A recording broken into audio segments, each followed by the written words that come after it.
The day broke over the village with a deceptive calm, the golden rays of the morning sun casting a warm glow on the quaint cottages and cobbled streets. Laughter and tearful reunions had filled the air as those once lost to the werewolf's curse returned to their human forms, thanks to the serum. A sense of triumph, tenuous but sweet, had enveloped the community. But as the day wore on, a subtle disquiet began to weave its way through the streets. The recently cured villagers moved amongst their families and friends like specters, their expressions distant, their eyes clouded with an unknown turmoil. By dusk, the air was thick with tension, an ominous prelude to the horror that was about to unfold. Without warning, those who had been brought back began to convulse in excruciating agony. It was a transformation, but not into the beasts they once were. This was something far more sinister. Under the fading light, the village became a scene of nightmarish chaos. The new werewolves, larger, more powerful, and seemingly impervious to pain, tore through the village with a ferocity that was chilling in its precision. Their howls, deep and resonant, echoed off the stone walls, a symphony of terror that chilled the blood. In the heart of the village, I faced one of these new monstrosities.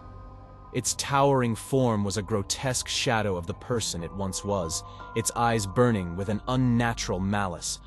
I lunged, silver blade in hand, only to have it glance harmlessly off its hide. The village square, once a hub of communal life and laughter, became a battleground. Houses crumbled under the might of the creatures. Screams and the clash of metal filled the air. The villagers, despite their bravery and makeshift weapons, were pushed back, overwhelmed by the sheer strength of their assailants. As the first hints of dawn began to touch the horizon, the transformed villagers retreated into the surrounding wilderness, leaving behind a village gripped in shock and mourning.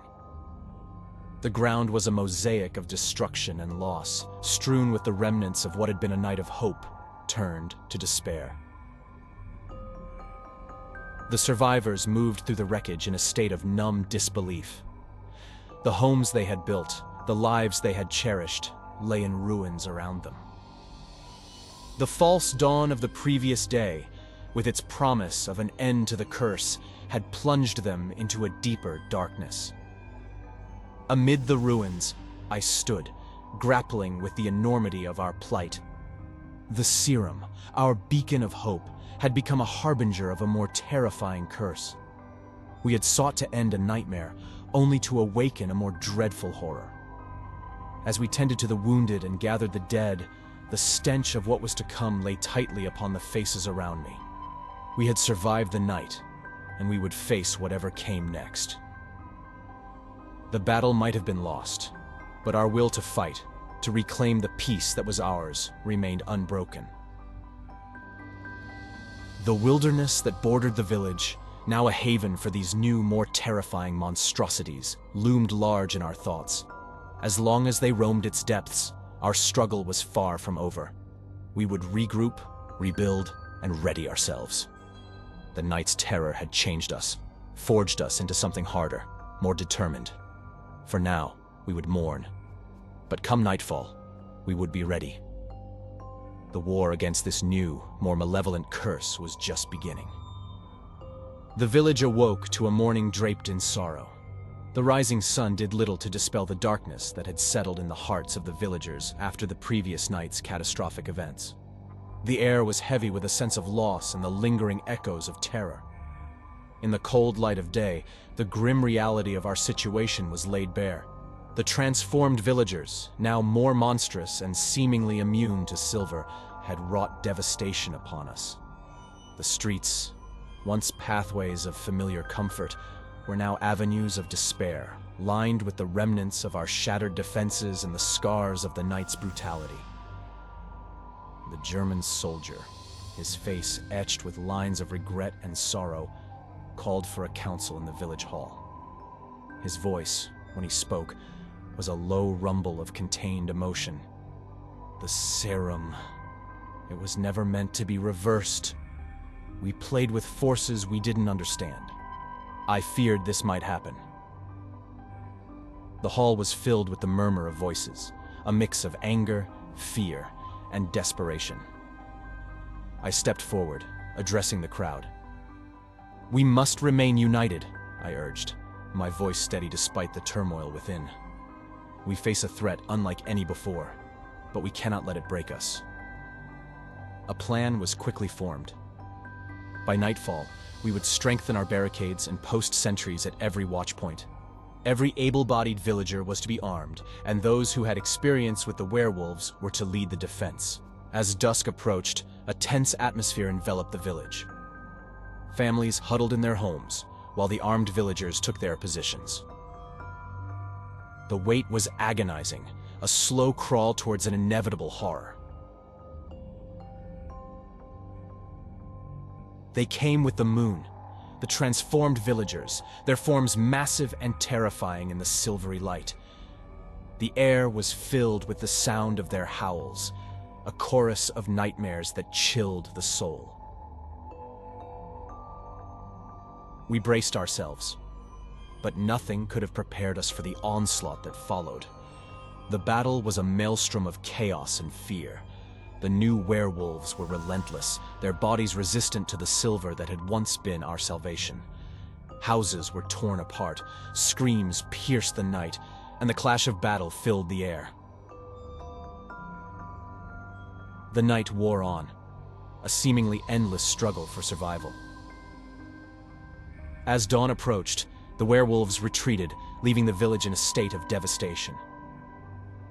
We had survived, but the cost had been steep. The young woman's body lay in the village square, a stark reminder of the price we had paid. As we gathered to mourn, the reality of our situation settled upon us like a shroud. The serum had turned our loved ones into monsters of myth, and our village had become a battleground for a war we were ill-equipped to fight. The day was spent in a haze of grief and fortification. We rebuilt our defenses with a grim determination, knowing that the night would bring another wave of terror. In the midst of it all, I couldn't help but wonder if there was an end to this nightmare, a way to turn back the tide that had swept over us. As the sun set once again, casting long shadows over the village, we prepared to face the night. The memory of the fallen fueled our resolve, a bitter reminder of what was at stake. We were no longer just villagers. We were survivors, fighters, standing on the brink of an abyss that threatened to consume us all. In the muted light of dawn, a somber assembly of villagers prepared for a journey fraught with peril. The air was thick with tension, each breath a reminder of the danger that lay ahead.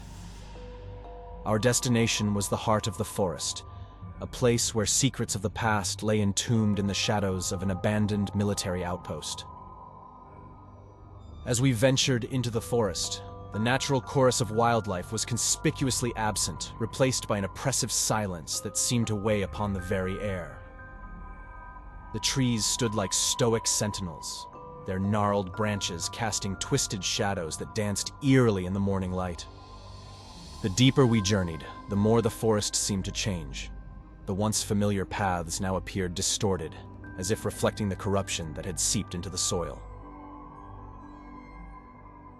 The outpost, a relic of forgotten and forbidden experiments, became chaos as we ventured deeper into its heart.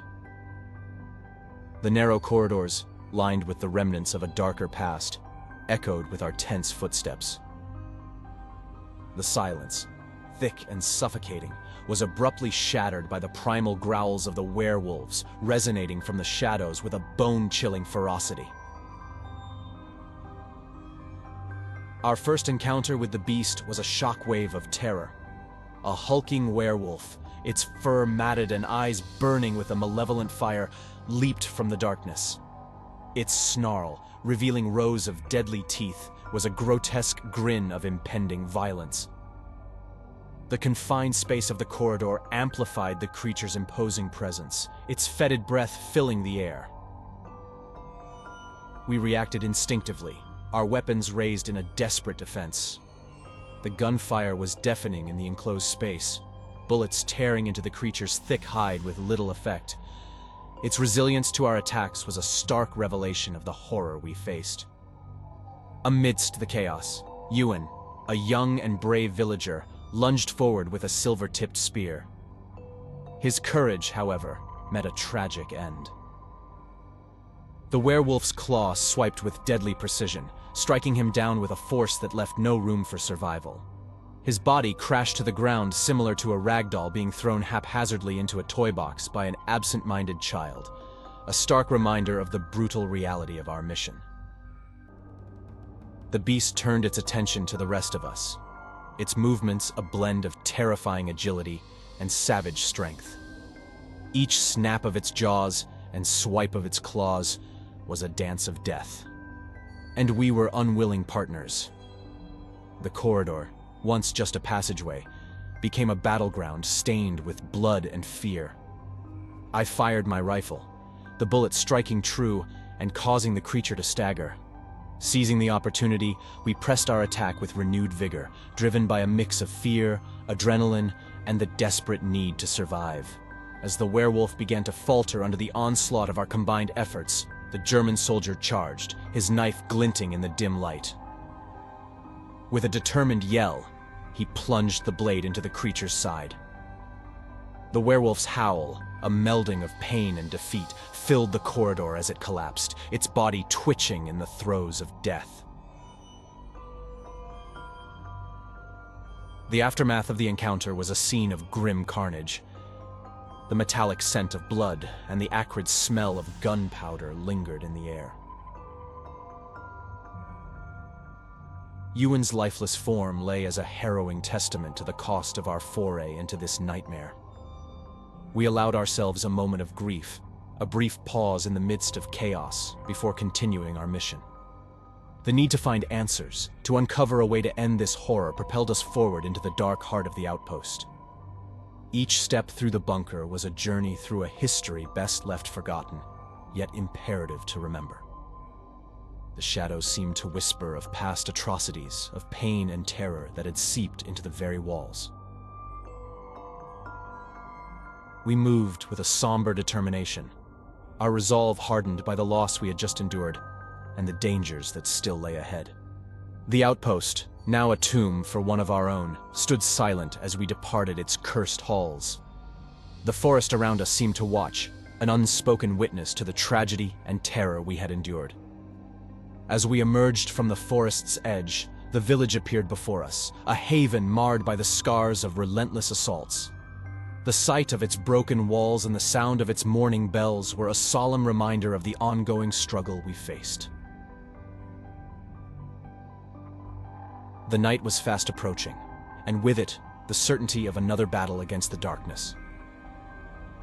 We prepared for the night with heavy hearts, the memory of our fallen villager.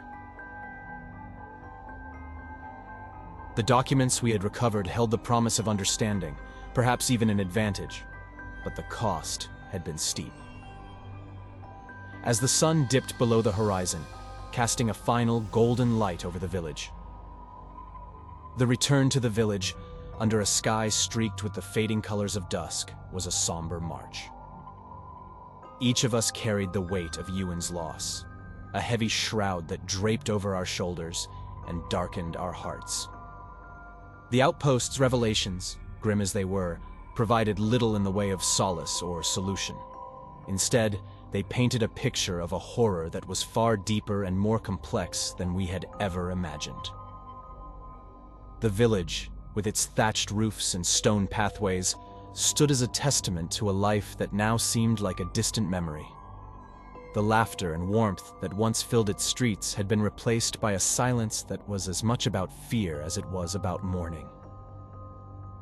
That night, as the moon rose, a sense of dread settled over us. The mutated werewolves, our former friends and family now twisted into monstrous forms, were out there, lurking in the shadows, waiting. We fortified our defenses as best we could, but there was an unspoken knowledge that our efforts might be in vain. The attack came with the swiftness of a nightmare. The werewolves, more powerful and cunning than before, descended upon the village with a ferocity that was terrifying in its precision.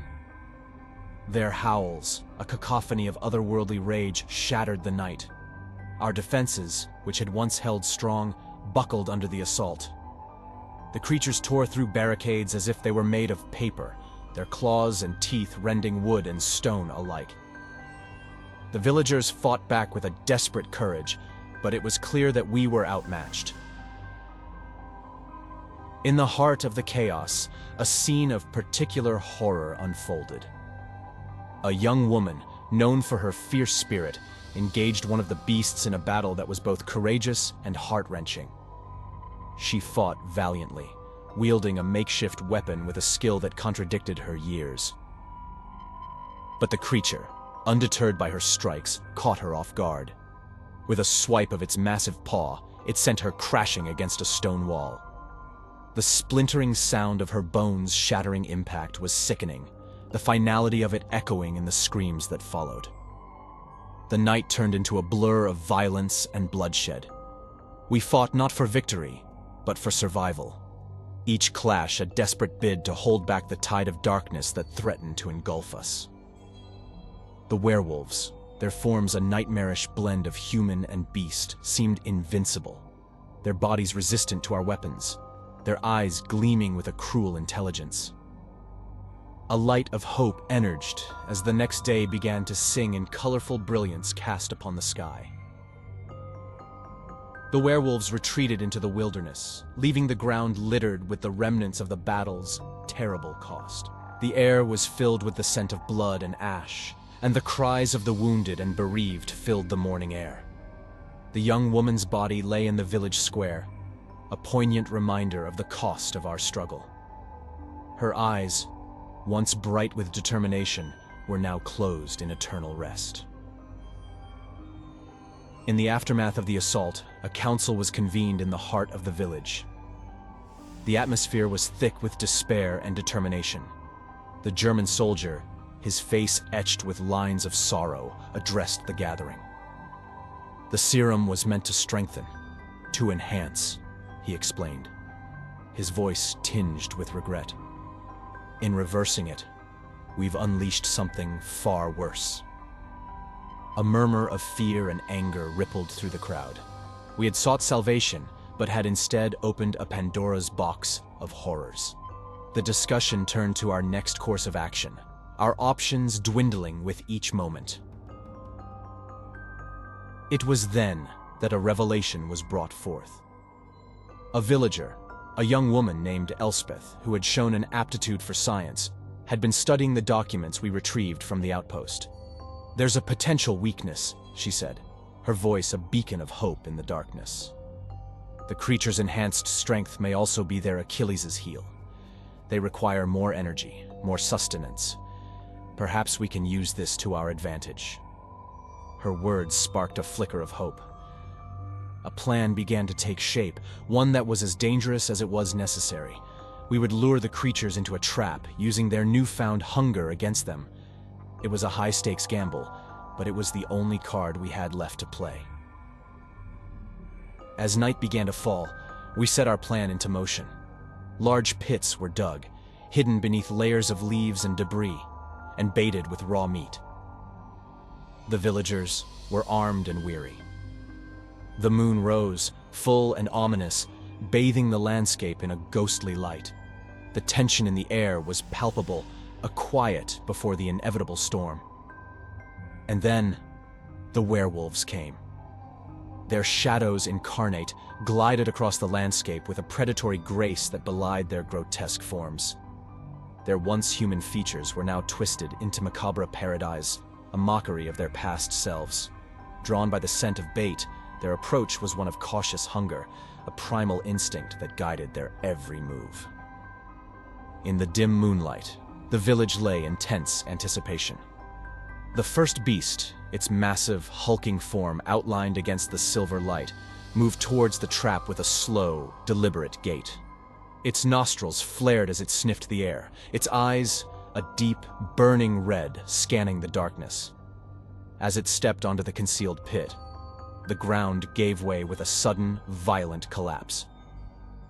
The creature plummeted downwards with a howl that was a mix of surprise and fury, a sound that reverberated through the night and struck terror into the hearts of the villagers.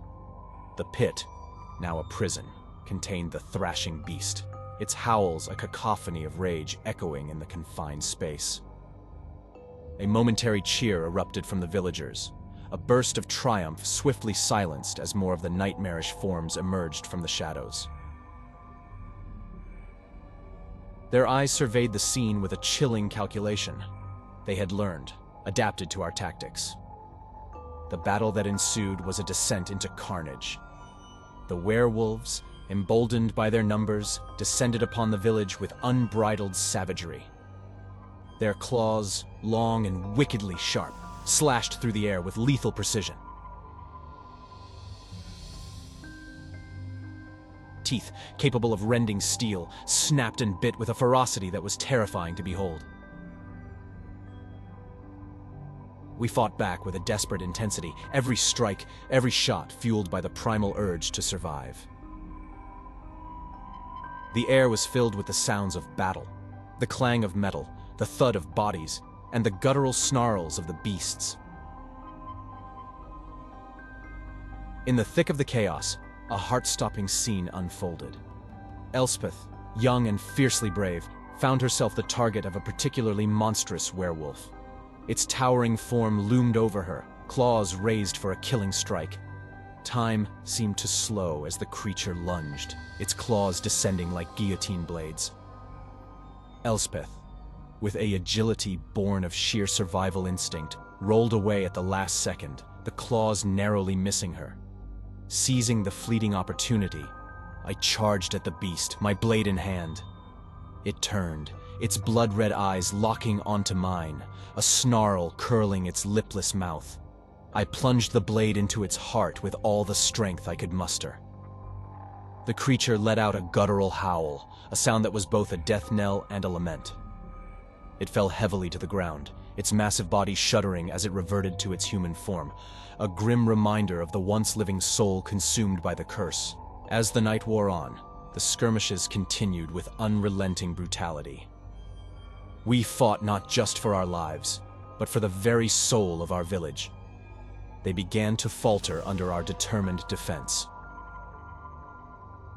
Each fallen creature, reverting to its human form in death, was a poignant testament to the tragedy that had befallen us. As dawn approached, painting the sky with streaks of purple and gold, the surviving werewolves retreated into the wilderness, their howls fading into the distance. We began to prepare for the next assault. The battle against the darkness, against the curse that had ravaged our lives, would continue. In this subdued environment, an extraordinary revelation began to surface among those who had been exposed to the attacks. Several villagers, their eyes reflecting a mix of confusion and awe, reported experiencing vivid, unsettling visions. They spoke not of nightmares, but of something more profound, a connection to the moor that was both ancient and deeply personal. Gathering these individuals, their stories began to weave a tapestry of understanding. They described the moor as a living, breathing entity, its voice a whisper in their minds, echoing with pain and sorrow. It was as if the land itself was suffering, wounded by the dark forces that had unleashed the curse upon us. This revelation brought a new perspective to our plight. The werewolves, it seemed, were more than just victims of a scientific experiment gone awry. They were manifestations of the moor's anguish, a physical embodiment of the land's corrupted essence. Seeking counsel from the village's eldest, a keeper of ancient lore, we formulated a plan to reach out to the moor in an attempt to soothe its pain. As twilight approached, we gathered at the heart of the moor, each villager carrying an emblem of the land, stones, soil, and water. In a clearing, under the watchful gaze of the setting sun, we formed a circle. The eldest began the ritual, her voice resonating with an age-old chant that seemed to harmonize with the heartbeat of the earth. We joined in, our voices a chorus, rising into the cool evening air. The ritual, steeped in tradition and hope, reached its peak. A profound energy pulsed through the ground, a thrumming that felt like the moor responding to our call. The air stirred, a breeze whispering through the grass, carrying the scents of heather and peat, as if the land itself was acknowledging our efforts. But in that moment of connection, our hopes were shattered. From the shadows of the moor, the werewolves emerged, drawn by the ritual's power. Their howls, a haunting blend of rage and pain, shattered the evening's peace. The ritual's fragile harmony was broken as chaos erupted. The werewolves charged, their forms monstrous silhouettes against the twilight sky. We were torn from our communion with the land, thrust back into a fight for survival. The ensuing battle erupted into a desperate struggle for survival. The night air was torn asunder by the cacophony of snarls, screams, and the clash of metal. The creatures, more relentless than ever, descended upon us with a savage fury, their eyes ablaze with an otherworldly malice. In the thick of this chaos, amidst the whirling melee of tooth and blade, a young man, one of those gifted with the visions, found himself isolated from the rest. Before him stood a werewolf of immense size, its fur matted with the blood of previous battles, its jaws dripping with a hunger for destruction. The young man, his eyes wide with terror, could barely raise his weapon before the creature pounced with a speed that belied its hulking form. His scream, a piercing sound that cut through the din of battle, was abruptly silenced as the werewolf's massive jaws clamped down. The brutality of the attack was shocking, a vivid display of the creature's lethal prowess. His body was flung aside like a rag doll, lifeless in the aftermath of the beast's fury. The werewolves, empowered by their connection to the corrupted moor, seemed to be everywhere at once. They tore through our defenses with terrifying ease, their claws rending wood and stone as if it were paper. We fought back as best we could. The villagers, though exhausted and outnumbered, displayed a courage that was nothing short of heroic. The battle seemed endless, a loop of violence and horror that pushed us to the limits of our endurance. The village, once a peaceful haven, had transformed into a battlefield, its every corner marked by the scars of the struggle. The ritual, intended to heal, had instead incited a night of unprecedented violence. The failure weighed heavily on our hearts, a burden of grief and guilt that we would carry into the coming days. As the sunrise cast its light over the horizon, the werewolves fled and left us to contemplate our rash decisions.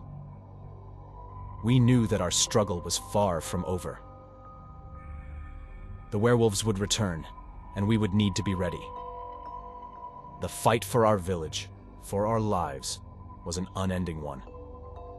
But in the face of overwhelming odds, our will to survive was as strong as ever. The moor's voice, though silent now, was not forgotten. We would find a way to heal the land, to end the curse, no matter the cost. The morning light did little to dispel the pall of defeat that hung over the broken buildings and blood-stained streets. The villagers, their faces lined with exhaustion and sorrow, moved through the debris in a somber procession, salvaging what they could. Despite the setback, there remained a flicker of determination among us. The eldest of the village, her knowledge steeped in ancient lore, called for a gathering. Amidst the ruins, she spoke, her voice a steady ember of resolve. The moor speaks in a language older than time. We must listen. We must respond. The ritual was disrupted, but not defeated. We must try again. Her words, imbued with a quiet power, stirred something within us, a renewed sense of purpose. The ritual, a connection to the ancient forces of the land, offered a glimmer of hope, a chance to heal the wound that had brought such terror upon us. Preparations began anew, with a sense of urgency driving our actions. We gathered the necessary elements for the ritual: stones from the oldest parts of the moor, water from the purest spring, and herbs known for their healing properties. Each item was collected with reverence, an acknowledgement of the land's power and pain. We made our way to a clearing in the moor. This place, surrounded by ancient stones standing sentinel, had been a sacred site for generations. A place where the veil between the natural and the supernatural was thin. The ground beneath our feet seemed to pulse, the stones radiating a faint glow. It was as if the moor itself was responding, its ancient spirit stirring in the depths of the earth. But our moment of connection was once again shattered. From the shadows of the moor, a new assault emerged. We fought back with desperate energy, but the surprise of the attack had thrown us into disarray. In the midst of the turmoil, a young woman, known for her keen mind and connection to the moor's visions, found herself face to face with a snarling beast. Its eyes, gleaming with a cold, predatory intelligence, fixed on her. She stood her ground, clutching a talisman that had been part of the ritual. With a sudden movement, she thrust it forward, the artifact emitting a blinding light. The werewolf recoiled, its howl a mixture of pain and rage. The light seemed to burn it, repelling the creature with a force that was both physical and ethereal. The young woman's quick thinking turned the tide, giving us a brief advantage. The surviving werewolves retreated. The ritual, though disrupted again, had revealed a new weapon in our struggle. The ancient artifacts of the moor held power over the creatures. The villagers, gathered amidst the ruins of their once peaceful community, wore expressions that spoke of both resilience and deep-seated fatigue. The night had been another testament to our grim reality. The werewolves, now a constant shadow over our lives, were growing bolder, more strategic in their assaults. A divide began to emerge among us. The stress of unending conflict and loss was fracturing the unity we had so desperately clung to. Some villagers, their spirits broken by the relentless terror, voiced bitter accusations against those who continued to advocate for the rituals and ancient lore. The German soldier, his face a mask of stoic regret, stood beside me as voices rose in heated debate. "We cannot turn on each other," he implored, his voice cutting through the cacophony. "This discord is what the darkness seeks to sow amongst us." In the midst of the turmoil, the young woman who had wielded the talisman in the previous night's battle spoke up. Her voice, steady and clear, commanded attention. "The ancient powers of the moor responded to us. We cannot abandon this path, for it may be our only hope against the curse." Her words, imbued with conviction, seemed to resonate with some of the villagers. But others remained skeptical, their fear and grief morphing into anger and distrust. It was then that an unexpected figure stepped forward. A hermit, known to live deep within the moor but seldom seen, emerged from the crowd. His appearance was wild, his eyes alight with an intensity that spoke of deep knowledge. "The land speaks to those who listen," he said, his voice like gravel, "but its voice is faint, overshadowed by the pain inflicted upon it. The ritual must be completed, but not here. Not in the heart of the village where fear and sorrow taint the air." His proposal was to perform the ritual at the moor's edge, where the land was raw, untamed, and closer to its ancient roots. It was a risky venture, one that would expose us to the dangers of the wilderness, the very domain of the werewolves. But his words carried the weight of truth, a truth born from a life spent in communion with the moor's hidden depths. We had failed twice already, but there were no other options. What did we have to lose? And so, a decision was made. A group of us, including the hermit, the young visionary woman, the German soldier, and myself, would undertake the journey to the moor's edge. The rest of the village would fortify the defenses, a bulwark against the inevitable retribution that the night would bring. As dusk approached, casting its somber hues over the land, our small party set out. The moor stretched before us, a vast expanse of heather and hidden secrets. The hermit led the way, his steps sure and unwavering, as if guided by an unseen hand. The journey was treacherous, the landscape a maze of treacherous bogs and sudden drops. The air grew colder, the atmosphere charged with a primal energy that seemed to pulsate beneath the earth. We reached the designated spot, a clearing surrounded by ancient stones, their surfaces etched with worn runes. The ritual commenced under the cloak of twilight. The hermit chanted in a language that was old as the hills, his voice a deep rumble that seemed to echo through the very soil. We joined in, the words unfamiliar but strangely resonant. The moor responded, a subtle shift in the air, a stirring beneath our feet. The ancient stones glowed faintly, a luminescent response to our call. The energy built, a crescendo that connected us to the land in a way that was both exhilarating and terrifying. But our connection was interrupted by the arrival of the mutated horrors. I stood beside the young, visionary woman, Elspeth, her face set in a determined frown. We braced ourselves as the werewolves closed in, their growls a symphony of menace. In that moment, the hermit's voice rose in a crescendo, the stones glowing brighter in response. The first creature lunged, a blur of fur and fangs. Elspeth reacted with a swift precision, her blade arcing through the air to meet the beast. The clash of steel against hide resounded through the clearing, a stark reminder of the violence that had become our reality. Around us, a battle raged. The German soldier, his movements a blend of military precision and desperation, fought with a grim efficiency.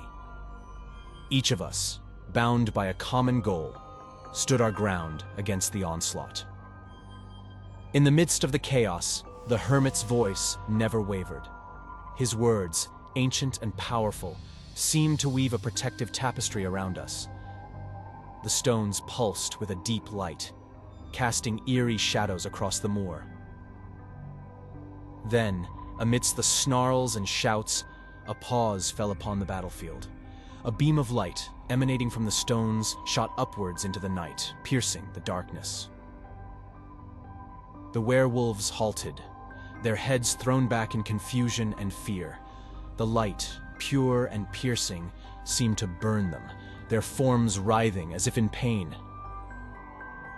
It was as though the very essence of the moor was rejecting them, casting them out. The hermit, his eyes ablaze with a fierce light, turned to us. "The land speaks," he proclaimed, his voice echoing around the clearing. "These creatures are born of its pain, a pain inflicted by man's greed and folly.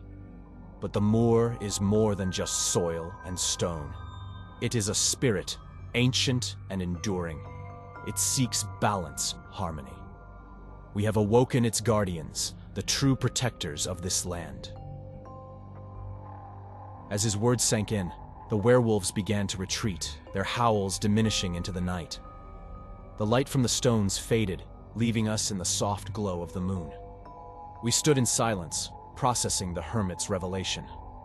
The moor, with its rolling hills and hidden depths, was not just a backdrop to our struggle. It was a vital, living entity. The curse, a byproduct of its anguish, was a reflection of the wounds we had inflicted upon it. The village, still standing against all odds, welcomed us back. The night's events had changed something fundamental in our struggle. We were no longer just survivors. We were part of something larger, a story that stretched back through the ages. A sense of purpose filled us. The fight against the darkness would continue, but now we knew we were not alone. The moor, with its ancient guardians, stood with us. Together, we would strive to heal the land and end the curse that had brought so much pain and suffering.